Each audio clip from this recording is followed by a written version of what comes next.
Avalanche fans get to watch Marty Necas and Nathan MacKinnon play together pretty much every single game now, and look, I'll be the first to admit that sometimes their gameplay is frustrating, but that's the vast minority. The majority of the time, they're doing awesome things. Avs win over the LA Kings 4-2. I think it's worth noting that post-Olympic break, the Avs have been going through a stretch where a lot of breaks have not really gone their way. Now, across the course of an entire season, big numbers, those things tend to balance out. But right now, we've seen a lot of frustrating things go against them, whether that be reffing or the no goal in this game or other things that just bounces seem to go against them. They're kind of going through that right now, and they're still finding ways to win.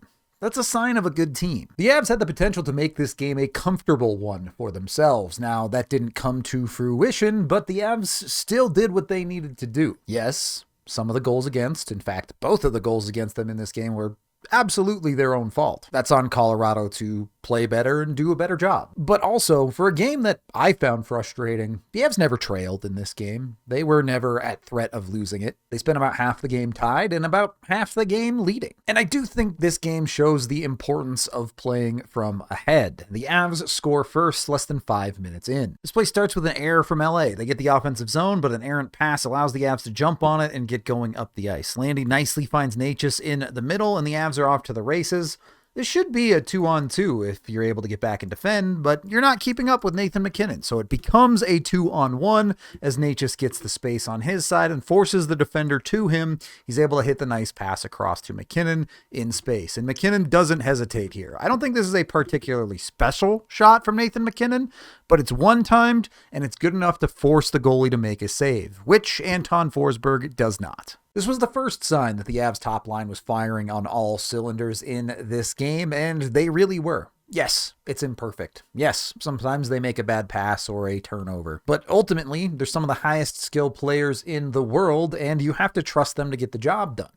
The expectation is they get the job done, which is why when they don't, it can be frustrating. But when they're making plays and finishing and everything looks good, it's some of the funnest hockey you can find. We'll get to MacKinnon a little bit more later, but let's talk about the other guy playing on the top line, and Gabe Landeskog, because he's the guy who gives the Avs a 2-goal lead. It's crazy to think that something like this is pretty routine for Nathan MacKinnon. Fly through the neutral zone, get the zone, and put a decent shot on net. Now, if the goalie makes the clean save, it's just an offensive zone faceoff, which is not the worst thing in the world, but when the goalie bobbles it, the puck stays loose, it creates chaos for the Avalanche. It's why a shooting mentality is important. Do you see the mistake here? The Avs have 2 forwards in behind the net, and LA has 3 players in behind the net.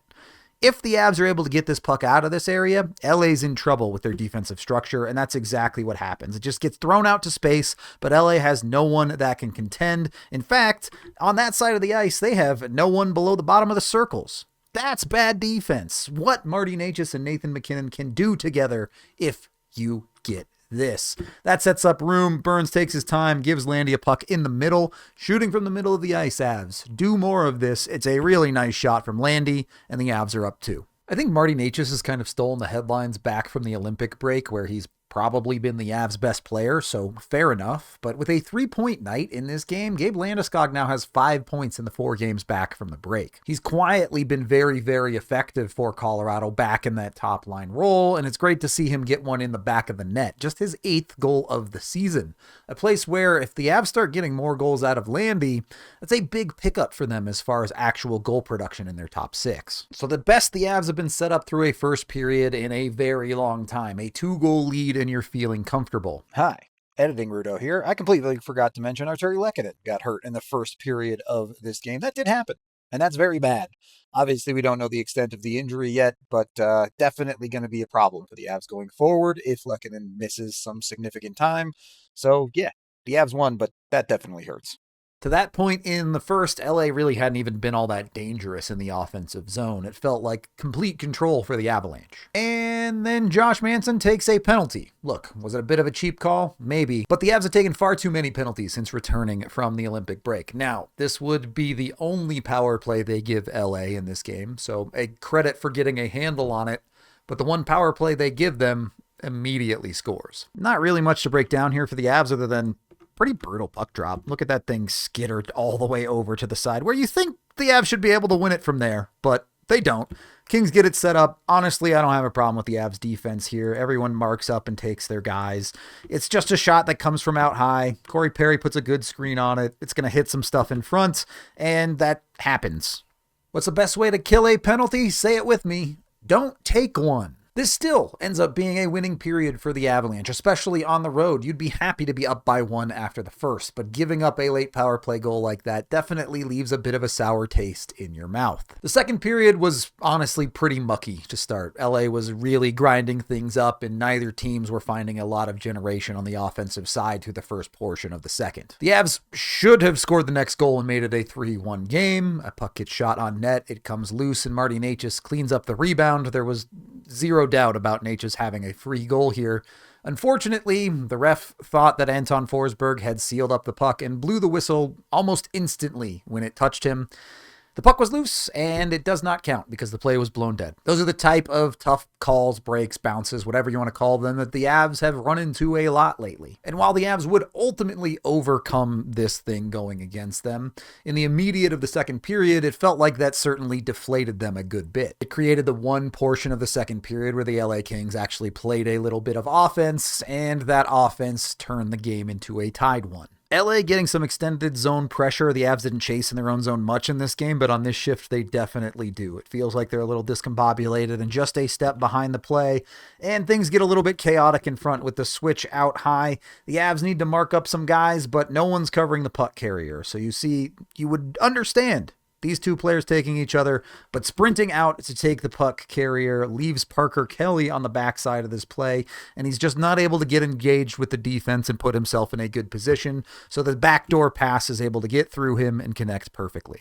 Okay, this is really funny. While I was looking up to who scored this goal, because it's Angus Booth's first NHL goal, if you click and try to go to his player page, it literally breaks. If something went wrong, they don't have his player page set up. That's how brand new this goal is. Perhaps unjust, but now you're in a 2-2 tied game. You have to erase everything that's happened from this game and start over and go win it in the second half. Despite that small push from LA, the Avs outshoot them 14-5 in the second period and generate 6 high danger scoring chances.